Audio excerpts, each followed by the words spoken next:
thật khoa học thú vị nhà trường không dạy cho bạn. Các nhà khoa học ước tính rằng tổng khối lượng của một cú xì hơi là 0,0371 gam, và một người bình thường sẽ xì hơi khoảng 14 lần mỗi ngày. 2. Máy ảnh hồng ngoại không thể phát hiện ra gấu Bắc Cực. Loài vật này được giữ ấm hoàn hảo nhờ lớp mỡ dày dưới da và lớp lông bao bọc bên ngoài cơ thể. Nhưng lớp lông trên cùng của chúng giữ nhiệt độ bằng với nhiệt độ của lớp tuyết bên ngoài. Đó là lý do tại sao chúng vô hình với các camera hồng ngoại là camera phát hiện nhiệt bị mất đi bởi một cá thể sống. 3. Hoa hướng dương có thể làm sạch chất thải phóng xạ.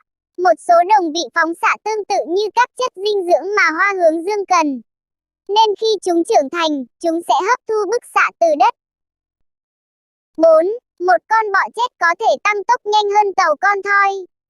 Khi nhảy, nó có thể đạt đến độ cao chóng mặt là 8 cm trong 1/1000 giây, nhanh hơn 50 lần so với gia tốc của phi thuyền. 5. Axit trong dạ dày có thể làm tan lưỡi dao cạo. Trong vòng 24 giờ, lưỡi dao nếu bị nuốt vào dạ dày sẽ trở nên dễ gãy do axit ăn mòn cao với độ pH thấp từ 2 đến 3. 6. Trẻ sơ sinh có nhiều hơn khoảng 64 chiếc xương trong cơ thể so với người lớn. Trẻ sơ sinh có khoảng 270 chiếc xương trong cơ thể giúp cho khung xương của chúng trở nên linh hoạt hơn. Theo tuổi tác, nhiều xương trong số đó hợp nhất với nhau, còn lại 206 xương là số lượng xương trung bình của người trưởng thành. 7. Không thể ợ hơi trong không gian. Khi bạn ợ hơi trên trái đất, trọng lực giữ chất rắn và chất lỏng từ thức ăn bạn vừa ăn xuống, do đó chỉ có khí thoát ra từ miệng của bạn. Trong môi trường không trọng lực, khí không thể tách ra khỏi chất lỏng và chất rắn, nên bạn không thể ợ mà không nôn hết thức ăn ra. 8. Động vật cũng nằm mơ.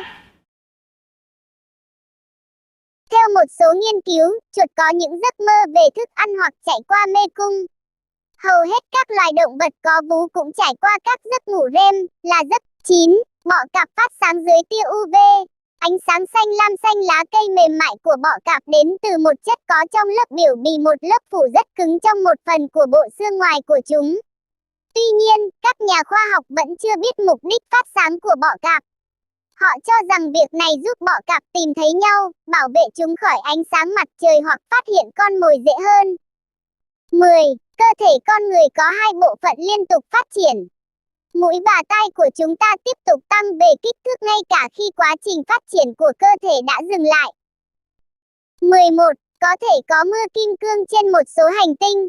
Bầu khí quyển trên sao Hải Vương, sao Thiên Vương, sao Mộc và sao Thổ có áp suất cao đến mức chúng có thể kết tinh các nguyên tử carbon và biến chúng thành kim cương. 12. 99,9999999% thể tích nguyên tử là không gian trống.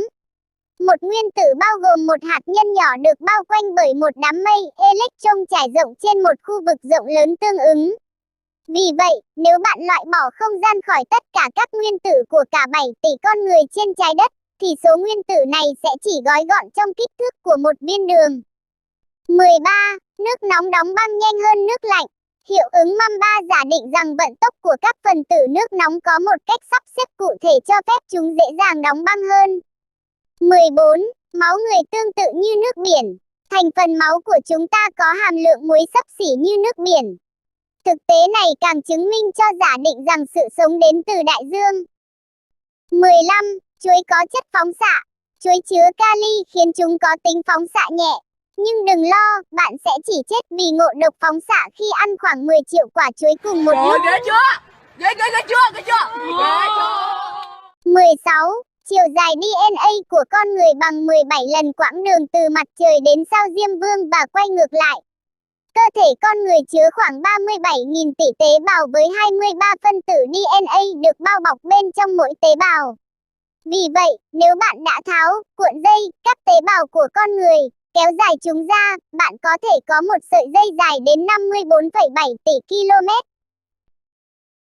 17. Một ngày trên sao Kim dài hơn một năm. Trong bộ phim Tây Du Ký, một ngày ở thiên đường bằng một năm ở trái đất. Thế nhưng trên thực tế, cần thời gian khoảng 243 ngày ở trái đất để sao Kim quay trên trục của nó một lần, trong khi nó chỉ cần 225 ngày để quay quanh